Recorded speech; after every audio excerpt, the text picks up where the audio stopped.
So now we're searching for the magic frequency. And we start with 100 hertz, and we look through the microscope to see if anything's happening. We watch for 5 minutes. Nothing happens. We try hundreds and hundreds of frequencies, if not thousands, until we find the magic combination. Because we believed there just had to be a better way. There had to be a better way. And we think we may have found it. I have here 2 identical tuning forks, both tuned to the note A, the note an orchestra tunes to. These forks are both made to vibrate 440 times per second. We say their frequency is 440 hertz. If I tap this fork, putting little pulses of energy into it, the second fork will also vibrate in sympathy. And if I silence this fork, we just may hear the other singing its tone. We say that I'm inducing a sympathetic resonant vibration in the second fork. It only works because both forks are tuned to the exact same frequency. Now, many of us have seen this very charming young man on the internet who shatters crystal glasses with his powerful voice. But if you watch him carefully, you'll see that first he taps the glass with his finger and listens. The glass sings its natural resonant pitch. Then he takes a deep breath and sings a loud, long note. He induces a resonant vibration in the crystal glass. The vibration grows larger and larger and larger until the glass is shattered. On the other end of the scale, we have a giant bridge made out of concrete and steel, a suspension bridge, the Tacoma Narrows Bridge. Cars and trucks and buses are going over it every day. And unfortunately, where they built this bridge, there was a steady wind blowing across it. And one day this wind induces a small vibration in the bridge, hardly noticeable. But the frequency of the vibration matches the resonant frequency of some part of the bridge. And the vibration gets larger and larger and larger until the bridge collapses into the river below.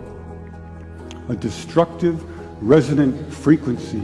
So on one end of the scale, we have a giant concrete and steel bridge destroyed by resonance.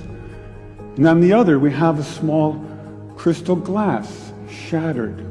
So maybe we could shatter something even smaller, something really small, something you would need a microscope to see.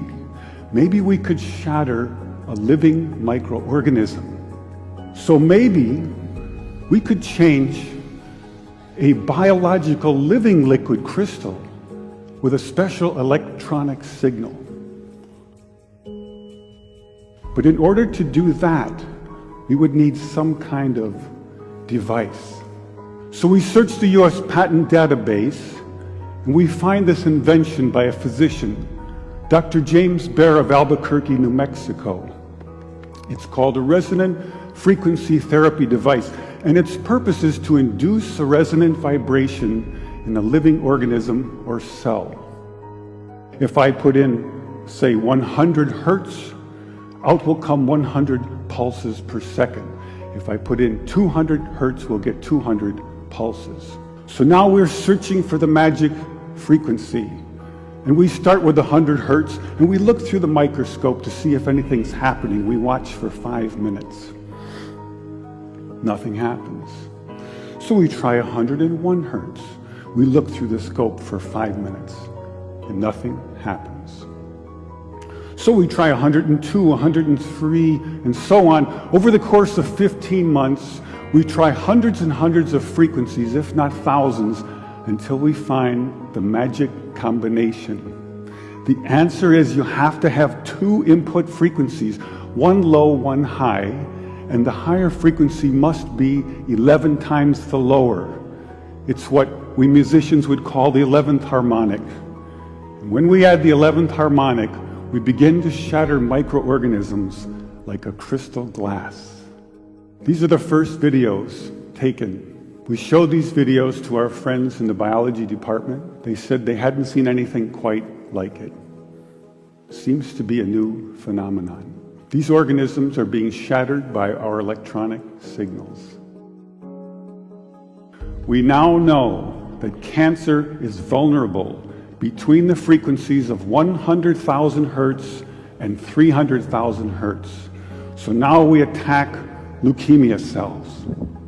Leukemia cell number 1 tries to grow a copy of itself, but the new cell is shattered into dozens of fragments and scattered across the slide. Leukemia cell number 2 then hyperinflates and also dies. Leukemia cell number 3 then tries to make another cancer cell. The new cell is shattered and the original cell dies.